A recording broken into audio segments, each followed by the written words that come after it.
Hello, আসসালামু আলাইকুম everyone. Welcome to Ramsa shares. Zindabazar দিয়ে হেঁটে যাচ্ছিলাম। তখন দেখলাম যে সুলতান স্টাইনের ১৯৯, ২৯৯ থেকে মাটন কাচ্চি, চিকেন দম বিরিয়ানি শুরু হচ্ছে প্রাইসিং। তাই ভাবলাম যে একবার ঢু মেরে উঠে আসি। তো আমার হাসব্যান্ড হচ্ছে কয়েকদিন আগে তার অফিসে এই সুলতান স্টাইনের কাচ্চি ট্রাই করে। তো সেও বলছিল যে চলো আমরা একদিন সুলতান স্টাইনে গিয়ে খেয়ে আসি, তুমি পছন্দ করবে। আমার যেটা হয় যে আমি কিন্তু কাচ্চি একদমই পছন্দ করি না। কারণ আমার মাটন পছন্দ না। আমি মাটন খাই না তেমন একটা। কি নেয়া যায় দেখতে, দেখতে ভাবলাম যে কাচ্চি অর্ডার করি। কারণ সুলতান স্টাইন মানেই হচ্ছে কাচ্চি। তো আমরা অর্ডার করি যে ৳4.99 যেটা ছিল সেটা। সেখানে ছিল ৪ পিস মাটন আর পোলাও, কাচ্চির পোলাও সাথে আলু। কাচ্চির সাথে আমরা এক্সট্রা করে নিই হচ্ছে একটা আচার আর একটা বাদামের শরবত আর একটা বুরহানি। কাচ্চিটা কিন্তু দেখতে খুবই ভালো লাগছিল। খুবই লোভনীয় লাগছিল দেখতে। আর আমি তো আগে বলেছি আমি মাটন খাই না। তাই আমার এক্সপেকটেশন একদমই ছিল না। আমার এক্সপেকটেশন ছিল না যে খুব ভালো হবে খেতে। কিন্তু surprisingly I just loved it. আমার কাছে মনে হয়েছে যে আমার খাওয়া এখন পর্যন্ত বেস্ট কাচ্চি। আমি কখনোই কাচ্চি তেমন খাই না। যখনই খাই আমার ভাল লাগে না। কারণ আমার কাছে মনে হয় বেশি মসলা থাকে। আর মাটন যেহেতু আমার পছন্দ না। কিন্তু এখানে মসলা বলেন বা মাটনের পিস বলেন একদম সফট ছিল। মসলাটাও একদম পারফেক্ট ছিল। আর আমি কাচ্চি যতটুকু না পছন্দ করি তার চেয়ে বেশি পছন্দ করি এই কাচ্চির আলু। তো ওদের কাচ্চির আলুর পিসটাও বেশ বড় ছিল, সফট ছিল। খুবই ভালো লাগছিল কাচ্চির সাথে।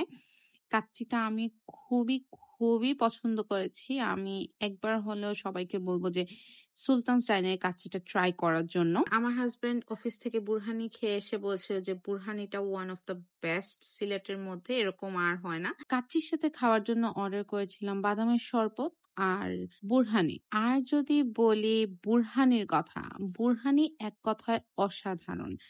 আমার তো ওদের বুরহানি খুবই পছন্দ হয়েছে। আমি আমার আম্মুকে তখন খুবই মিস করছিলাম। কারণ আমার আম্মু খুবই পছন্দ করে বুরহানি। আমি ভেবেছি যে আম্মুকে নিয়ে একদিন আসবো সুলতান'স ডাইনে এই কাচ্চি আর বুরহানির জন্য। আমি ওদের বুরহানি 100 on 100 রেকমেন্ড করব সবাইকে যে একবার হলেও ওদের বুরহানিটা ট্রাই করার জন্য। একদম ওয়েল ব্যালেন্সড স্পাইস, সুইটনেস, ট্যাঙ্গিনেস একদম পারফেক্ট। আর ওরা বলছিল ওদের বাদামের শরবতটাও বেশ ভালো। তাই ভাবলাম যে বাদামের শরবতটাই ট্রাই করি। বাদামের শরবতটা খুবই সুইট লেগেছে আমার কাছে। বাদামের শরবতের টেস্টটা ভালো কিন্তু কাচ্চির সাথে খাওয়ার জন্য তেমন একটা ভালো লাগছিল না।